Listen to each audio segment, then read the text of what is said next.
Hi friends, రండి మనం ఈరోజు చిన్న చిన్న మామిడికాయలు ఉంటాయి కదండి, మామిడి పిందెలు అలాంటి వాటితో, అవి లేకపోతే మామూలు వాటితో కూడా చేసుకోవచ్చు. అలాంటి వాటితో చేసుకుంటే, లేత వాటితో చేసుకుంటే చాలా బాగుంటుంది. మామిడికాయ ఆవబద్దలు తెలుసుకుందాం ఎలా చేయాలో. ఇది చాలా రుచిగా ఉంటుందండి. చిన్న చిన్న మామిడికాయలు తీసుకుని వాటిని చిన్న ముక్కలుగా తరగాలి. చూపించా కదా, అవి తొక్కతో తరిగినా పర్వాలేదు. దానికి 3 చెంచాలు, అంటే నేను తీసుకున్న క్వాంటిటీకి అనమాట, 3 చెంచాలు ఆవాలు, దానికి తగ్గ కారానికి సరిపడా మిరపకాయలు తీసుకుని నీళ్ళల్లో ఒక అరగంట నానబెట్టండి. అరగంట లేకపోయినా మీకు అర్జెంటుగా కావాలంటే పావుగంట నానబెట్టినా చాలు. అంటే నానితే బాగా మెత్తగా గ్రైండ్ అవుతాయి అన్నమాట. ఆ నానిన తర్వాత వాటిని మిక్సీ జార్లోకి తీసేసుకుని దానిలోకి కొద్దిగా ఇంగువ, అది గడ్డ ఇంగువ అయితే బాగుంటుంది. నా దగ్గర అది లేదు, కాబట్టి నేను పొడి ఇంగువే వాడతాను ఎక్కువ, అది వేసుకున్నాను.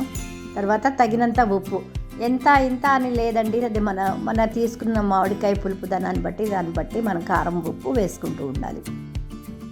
దాని తర్వాత పసుపు, ఈ ఉప్పు పసుపు ఇంగువ మిరపకాయలు ఆవాలు నానబెట్టినవి అన్నీ కలిపి గ్రైండ్ చేద్దాం మెత్తగా. ఇందులో నీళ్లు పోసి గ్రైండ్ చేస్తాం కాబట్టి ఇది ఎక్కువ రోజులు నిలవ ఉండదండి. ఇది అప్పటికప్పుడు చేసుకునే పచ్చడి చాలా బాగుంటుంది. 3-4 రోజులు అయితే అద్భుతంగా ఉంటుంది. ఫ్రిడ్జ్లో పెడితే వారం రోజులు ఉంటుంది. చాలా బాగుంటుందండి. ఇది ఒక కొత్త టేస్ట్. ఘాటుగా ఉంటుంది, పుల్లగా ఉంటుంది, రుచిగా ఉంటుందండి. ప్రతి టేస్ట్ని మనం ఎక్స్పీరియన్స్ చేయాలి కదా. చాలా అంటే చాలా బాగుంటుంది. అన్నంలో కలుపుకొని తింటే అద్భుతం, అబ్బా స్వర్గంగా అనిపిస్తుందండి. సో ఆవ టేస్ట్ నచ్చిన వాళ్ళకి ఆవకాయలు అవి పెట్టుకుంటాం కదా, అవి పొడితో ఇవి ఇలా తడిపి రుబ్బి చేస్తామన్నమాట. చాలా బాగుంటుంది. దానిలోకి ఏంటంటే పచ్చి నూనె కలిపి వేయాలండి.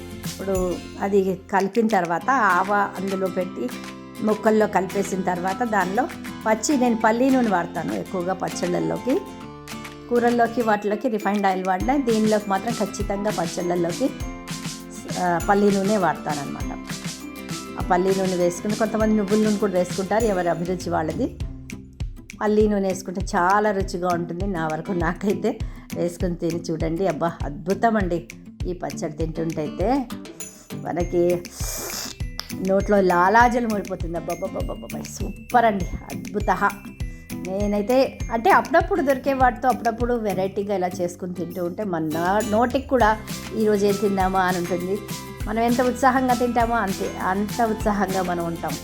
అంత ఉత్సాహంగా మనకి తినడం వల్ల బలం కూడా వస్తుంది, ఆరోగ్యంగా ఉంటాం అన్నమాట. అలా చూసారు కదా, దాన్ని ఒక అరగంట సేపు మూతపెట్టి ఉంచేసి తర్వాత తినేయచ్చు. తినడానికి రెడీ అయిపోయింది. సూపర్ అన్నమాట. మీకు అందులో ఉప్పు కారం పులుపు తీపి తీపి వేసుకునే వాళ్ళు వేసుకోవచ్చు. నూనె ఏది తక్కువైతే అది కొంచెం యాడ్ చేసుకోండి. నాకైతే అన్నీ పర్ఫెక్ట్గా సరిపోయాయండి. నేనేమీ యాడ్ చేసుకోలేదు. నేను మీకు చూపించినవన్నీ నాకు నా పచ్చడిలోకి సరిపోయాయి, పర్ఫెక్ట్గా సరిపోయాయి. నాకైతే నోరు ఊరిపోతుందండి. గబగబా అన్నం పెట్టేసుకున్నాను. ఒక ముద్ద కలిపేసి టేస్ట్ చూస్తున్నాను అనమాట. ఎంత బాగుందంటే, ఈరోజు నేను పప్పు బీన్స్ కూర చేశాను. దోసకాయ పప్పు బీన్స్ కూర, ఈ పచ్చడి.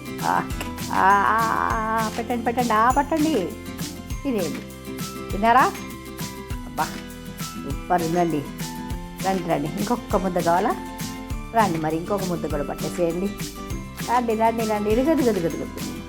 ఇంకొకటి తిన్నారా? అదిరిపోయిందండి. చేసుకోండి, తినండి. బ్యూటిఫుల్గా ఉంటుందండి.